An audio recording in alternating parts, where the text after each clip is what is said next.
Long ago, in a very olden time, there lived a powerful king. Some of his ideas were progressive, but others caused people to suffer. One of the king's ideas was a public arena as an agent of poetic justice. Crime was punished or innocence was decided by the result of chance. When a person was accused of a crime, his future would be judged in the public arena. All the people would gather in this building. The king sat high up on his ceremonial chair. He gave a sign. A door under him opened. The accused person stepped out into the arena. Directly opposite the king were two doors. They were side by side, exactly alike. The person on trial had to walk directly to these doors and open one of them. He could open whichever door he pleased. If the accused man opened one door, out came a hungry tiger, the fiercest in the land. The tiger immediately jumped on him and tore him to pieces as punishment for his guilt. The case of the suspect was thus decided. Iron bells rang sadly. Great cries went up from the paid mourners, and the people, with heads hanging low and sad hearts, slowly made their way home. They mourned greatly that one so young and fair, or so old and respected, should have died this way. But if the accused opened the other door, there came forth from it a woman, chosen especially for the person. To this lady he was immediately married in honor of his innocence. It was not a problem that he might already have a wife and family, or that he might have chosen to marry another woman. The king permitted nothing to interfere with his great method of punishment and reward. Another door opened under the king, and a clergyman, singers, dancers, and musicians joined the man and the lady. The marriage ceremony was quickly completed. Then the bells made cheerful noises. The people shouted happily, and the innocent man led the new wife to his home, following children who threw flowers on their path. This was the king's method of carrying out justice. Its fairness appeared perfect. The accused person could not know which door was hiding the lady. He opened either as he pleased, without knowing whether, in the next minute, he was to be killed or married. Sometimes the fierce animal came out of one door, sometimes it came out of the other. This method was a popular one. When the people gathered together on one of the great trial days, they never knew whether they would see a bloody killing or a happy ending. So everyone was always interested. And the thinking part of the community would bring no charge of unfairness against this plan. Did not the accused person have the whole matter in his own hands? The king had a beautiful daughter, who was like him in many ways.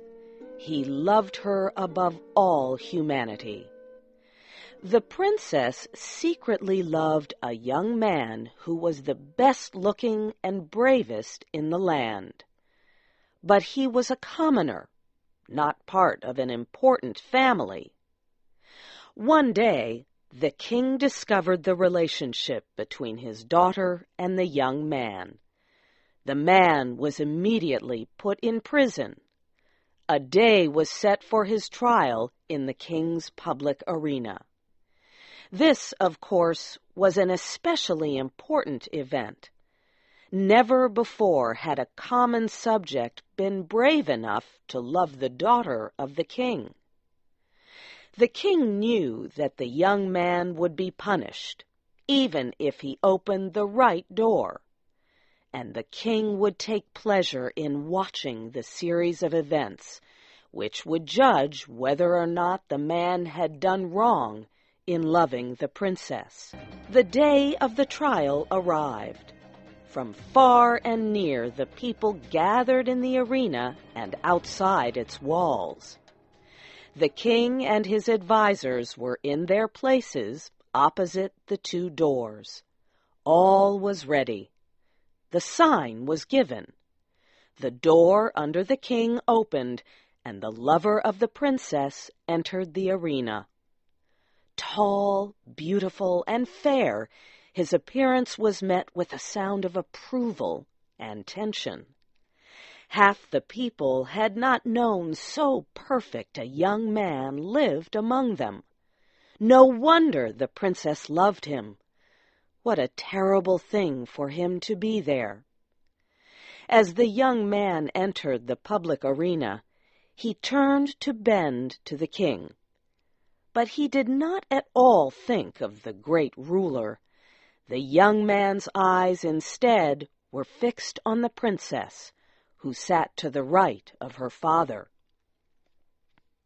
From the day it was decided that the sentence of her lover should be decided in the arena, she had thought of nothing but this event.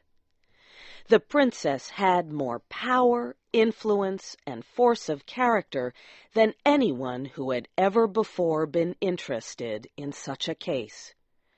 She had done what no other person had done. She had possessed herself of the secret of the doors. She knew behind which door stood the tiger, and behind which waited the lady. Gold and the power of a woman's will had brought the secret to the princess. She also knew who the lady was. The lady was one of the loveliest in the kingdom. Now and then the princess had seen her looking at and talking to the young man. The princess hated the woman behind that silent door. She hated her with all the intensity of the blood passed to her through long lines of cruel ancestors. Her lover turned to look at the princess. His eye met hers as she sat there, paler and whiter than anyone in the large ocean of tense faces around her. He saw that she knew behind which door waited the tiger and behind which stood the lady. He had expected her to know it. The only hope for the young man was based on the success of the princess in discovering this mystery. When he looked at her, he saw that she had been successful, as he knew she would succeed. Then his quick and tense look asked the question, "Which?" It was as clear to her as if he shouted it from where he stood. There was not time to be lost. The princess raised her hand and made a short, quick movement toward the right. No one but her lover saw it. Every eye but his was fixed on the man in the arena. He turned, and with a firm and quick step, he walked across the empty space. Every heart stopped beating. Every breath was held. Every eye was fixed upon that man. He went to the door on the right and opened it. Now, the point of the story is this. Did the tiger come out of that door, or did the lady? The more we think about this question, the harder it is to answer. It involves a study of the human heart,